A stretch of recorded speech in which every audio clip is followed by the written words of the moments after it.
It's Ricky, Melvin and Charlie Kiss Breakfast. Right now we're joined by Hollywood superstar. Give it up for Jake Gyllenhaal. I have to give it up for myself too at the same time. That's good. Clap yourself, Jake. That's fine. That's fine. We like that. We like that. Now, Jake, we went to go and see your new movie, Prisoners, man. It's amazing. Very, very dark. It's a great movie. Now, when you get scripts like this, what is it about this script that made you think, I want to make this movie, man? I just think it's a rare opportunity when you have a movie that's entertaining and at the same time you can go into the depth of the character. You know, so often we see these movies where it's like they're great, but you don't really get to know about anybody. And I think when you can make a hybrid of a movie where, you know, it's, I don't know, it has sort of like an independent spirit, but at the same time it's a thriller and it's entertaining. It has all those things you want to see in a huge movie. That's rare. But when you're living that movie, because obviously however long it takes for you to film that, like I had nightmares watching it overnight, and you're living that for 6 months or however long it takes. So does it affect you, like, outside? Yeah, you know, we've been having all these screenings, and people, when we walk in to do a Q&A afterwards, everybody looks so terrified. You know, and I think to myself, that's how I left work every day for 4 months, you know? But at the same time, I think it's really cool to go into those worlds. I mean, that's what's cool about my job is that, like, I get to meet people who do that actually, you know, playing a detective and seeing what this guy did and what he had to deal with. You know, I have a lot of friends who work in law enforcement, and the interesting thing is living that every day. You know, 4 months is easy, 2.5 hours is easy, but doing it every day is crazy. Your whole life. You played a good cop, I've got to say. I believed you completely. I was like, I want him in my town looking after me. No, but I also liked it because I found it testing my my morals constantly throughout the movie. I was like, am I on your character side? Am I on Hugh Jackman's character side? I was torn, like completely torn throughout the whole movie. I'd choose Hugh Jackman every time. Why were you torn? Because I was like, I don't know, is he doing the right thing? Like, personally, I get what you're saying, but I was like, there's an element of doubt in there. Oh, it's definitely in their characters. In the characters, definitely. I mean, I think, Hugh's character has to decide, you know, when this thing happens, when his child's abducted, what he's going to do. And, you know, it's kind of brilliant casting by the director of this movie that, you know, I'm younger than Hugh, and I think when a police officer comes into your house and he says, I'm heading up the, you know, investigation into your daughter's disappearance, and I'm me and he's him, you know, he goes like, I'm going to do this myself. You know, and that was really smart casting. He was wrong to do that because ultimately, if you see the movie, there's it takes a little bit of both of us to figure out what's happening. But, you know, I understand why he doubted me. You know what I mean? But yeah, that ambiguity is everywhere. It's all over the movie. Every character could be the person who did it. I thought it was you at one point. I didn't trust you at the beginning. I didn't trust you. Was that on purpose? I don't want to give too much away, but what was important for me is like not playing the stock generic detective, you know, where you like walk in, you're like, oh, good guy trying to find. I wanted to know that, like you say, the ambiguity. I wanted people to go, oh, wait, in order to be a good detective, you also have to be in love with the criminal mind as well as want to solve the crime. And I think like that's what I've learned, and that's what I learned in researching the character so much is that you just have to love that mind, which when you walk into the scenes with the families where they're really suffering from such a horrific situation, you know, you're dealing with that as well. And then you walk in, you're dealing with suspects, you're dealing with how much you love the families. So for me, it was always interesting to play. And then also that question of what is it about you that makes you love that darker side? You know? Definitely. Now, Jake, I've got to say congratulations, man. You're #1 in the US box office. Congratulations. With this movie, Thank you. Well done. Good luck. Is that something I'm applauding myself again. Always clapping himself. I respect that. But when you make a film, is that something you care about, or do you just go into this film and like make it and that's it? You don't really think about like how much it's going to make and stuff like that? No, not when you're making the movie, no. The day before, the week before, your head starts getting into it because it's all results, you know what I mean? It's like you've done your job, what else are you supposed to do except worry? You know what I mean? It's like everybody who's made the movie at that point is all like looking at all these crazy numbers, and you're just like, what's everybody looking at? Why isn't everybody, you know? But while you're making the movie, it's not the thing you think about at all, ever. I mean, to me, the reason why I made this movie is because of my relationship primarily with the director of this movie. This is our second movie in a row that we made together.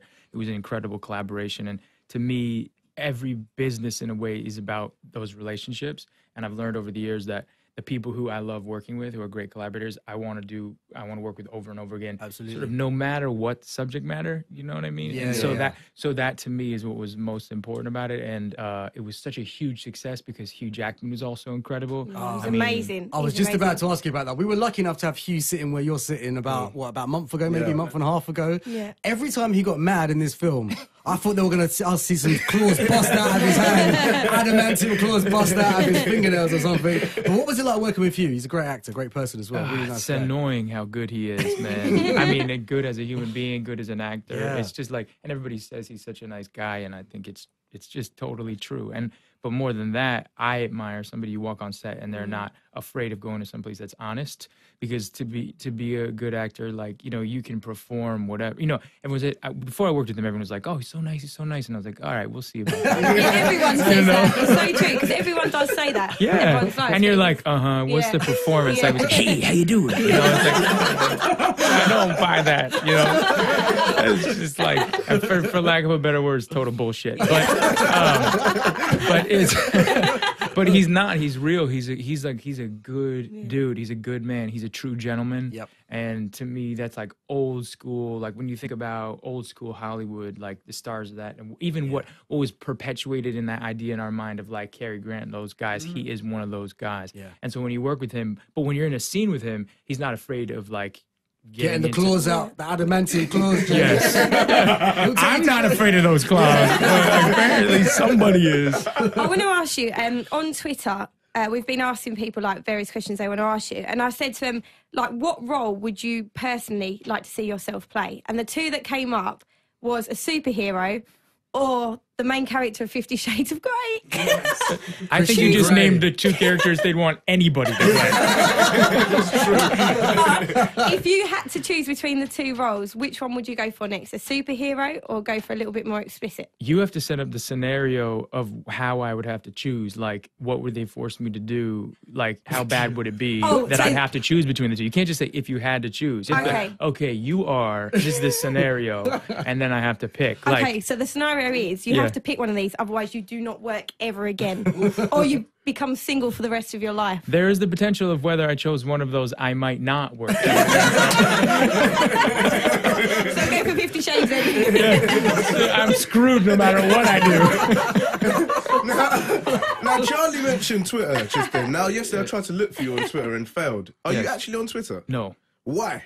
Because first of all, I'm not that articulate. Number one, with a few amount of words. Where am I? Follow Melvin. So get off Twitter.